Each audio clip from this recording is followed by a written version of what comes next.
안녕하십니까. 1월 4일 뉴스테인먼트 이슈시다 시작합니다.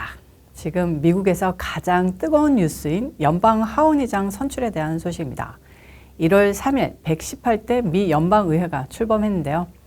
개원 첫날부터 시작된 혼란이 지금 이 시간까지 진행 중입니다. 118대 하원의장 선출에 난항을 겪으면서 어제까지 세 차례 투표가 이루어졌지만 과반 투표자가 나오지 않았고 4차 투표에서도 실패, 이제 5번째 투표가 이루어지고 있습니다. 오늘날 12시부터 진행된 4차 투표에는 케빈 맥카시, 플로리다의 바이런 도널드, 제프리스에게 투표가 진행되는데요. 몇몇 공화당원은 바이런 도널드에게 투표를 던지며 맥카시는 201표, 제프리스는 212표, 도널드는 20표, 아덜 1표로 218표가 확보가 되지 않아 5차 투표로 넘어가게 됐습니다.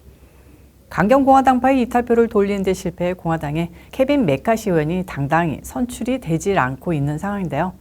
민주당은 하킴 제프리스 원내대표를 추천했고 공화당 강경파는 애리조나의 앤디 빅스 의원을 별도로 후보로 추천했었죠. 당선을 위해서 과반 득표가 필요한데 전체 434명 중 218표 이상을 얻어야 하는데요. 어제 투표에서 맥카시 의원은 203표를 확보했습니다. 제프리스 의원은 212표를 얻어 맥카시 의원의 득표수가 좀 모자랐습니다. 초강경파 공화당 의원 19명은 빅스와 짐 조던 등 다른 의원들에게 투표해 맥카시 원내대표의 표가 부족해서 결론이 안 났었죠. 이렇게 투표는 3차례까지 갔었고요. 이마저 결론을 내지 못해 오늘 4차 투표에 들어갔던 겁니다. 그런데 오늘 4차 투표에선 도널드 의원으로 표를 던지며 맥카시가 과반을 또 못 넘겼습니다. 공화당 내 강경파들이 맥카시 의원에게 의사규칙 제정과 법안 통과 보장 등등을 일부 요구하며 협상을 벌여왔지만 맥카시 의원 원내대표가 일부 요구만 받아들여서 강경파들이 지지를 안 한 것으로 보이는데요. 맥카시 의원은 지난 몇 주 동안 반대하는 의원들을 만나며 설득 작업에 나섰던 것으로 알려졌습니다.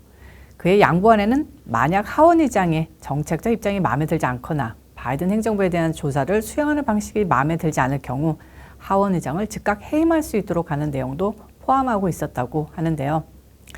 좀 힘을 좀 실어줄 수 없는 건지 답답하기만 합니다.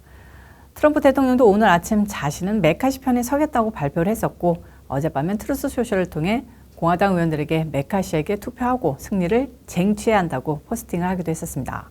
그러나 맥카시 의원이 반대 의원들의 마음을 결국 못 돌리고 4차 투표가 실패하고 또 5차가 시작된 겁니다. 그동안 극보수주의자 최소 5명은 공개적으로 맥카시에 대한 지지를 유보했었는데요. 그간 조용하던 15명이 어제 추가로 속내를 드러냈던 겁니다. 어제 오전 열린 공화당 원내 회의에서 고성이 오가고 욕설도 나오는 등 물밑 협상에 실패했다는 이야기가 흘러나오면서 어느 정도 혼돈은 예상됐다고 합니다. 반대파 20명 가운데 18명은 2020년 대선에서 트럼프가 바이든에게 승리를 빼앗겼다고 생각하는 강경땡땡 주장론자들인데요. 아시다시피 트럼프 전 대통령은 맥카시 대표를 하원 의장으로 공개 지지했습니다. 하일시는 트럼프로 불리는 마조리 그린 테일러 하원 의원도 세 차례 모두 맥카시를 뽑았습니다. 극보수 진영 의원들이 반기를 든 것은 이번이 처음은 아닌데요. 2015년 당내 온건파인 존 베이너 하원의장을 축출하고 2018년 폴 라이언 하원의장이 재선 출마를 포기하도록 한 적이 있습니다. 현재 반대 진영 중 밥굿 버지니아 하원의원은 우리는 절대 굴복하지 않을 것이다 라고 말했고요.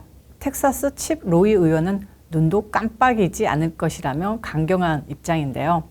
이번 하원의장 선거는 겁먹고 먼저 피하는 사람이 지는 치킨 게임이 됐다고 좌파 대장 CNN은 논평했습니다. 한편 교착 상태가 풀리지 않고 의회 마비 사태가 장기화하면 제3후보를 고려할 수도 있는데요. 이 경우 조던 하원의원이나 맥카시 최측근인 스티브 스켈리스 하원의원을 후보로 추대할 가능성도 있다고 합니다. 조던 하원의원은 2차 투표 직전 케빈 맥카시가 우리를 이끌 적임자라고 생각한다며 우리는 그를 중심으로 결집해야 한다고 공개 지지 발언을 하고 실제로 3차례 모두 찬성표를 던졌습니다. 하지만 조던 발언 직후 극보수 진영에서 조던을 후보로 제청하고 19표를 몰아주는 드라마틱한 장면이 연출되기도 했죠. 이에 대해서 BBC는 100년간 보지 못한 정치 드라마가 펼쳐졌다고 전하기도 했습니다. 또 한 가지의 경우의 수는 민주당과 공화당이 협력을 모색할 가능성입니다.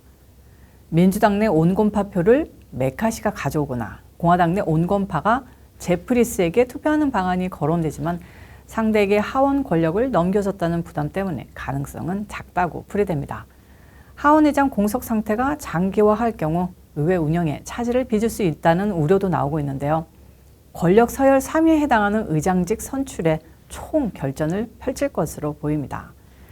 미 역사에서 하원 의장 투표를 2번 이상 한 경우는 총 14차례였다고 합니다. 13번이 남북전쟁 이전이었고요. 1860년대 이후로는 1923년이 마지막 경우였다고 합니다. 자, 연방 하원 의장직은 이렇고 연방 상원은 새 회기에 의장을 안 뽑나 하는 분들도 간혹 계실 텐데요. 우리 구독자님들은 정치 너무 빠삭하셔서 다들 잘 아시겠지만 간단히 말씀드리자면 상원은 카말라 해리스 부통령이 상원 의장직을 겸하기 때문에 상원 의장을 따로 뽑지 않습니다.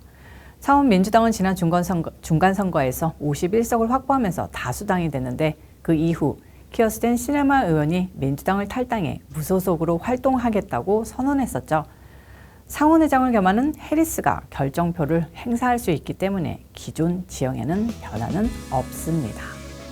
자, 어쨌든 하원의장 결전은 다음으로 또 넘어갔고 좋은 소식으로 바이든 정권 심판이 좀 빨리 당겨졌으면 좋겠습니다. 오늘 이슈24는 여기까지고요. 시청해주셔서 감사합니다. 오늘도 변함없이 좋아요 꾹꾹 눌러주시고요. 구독도 안 하신 분 구독 눌러주시고 시간 되시면 광고 시청도 꼭 부탁드리겠습니다. 저는 다음 영상에서 찾아오도록 하겠습니다. 바이.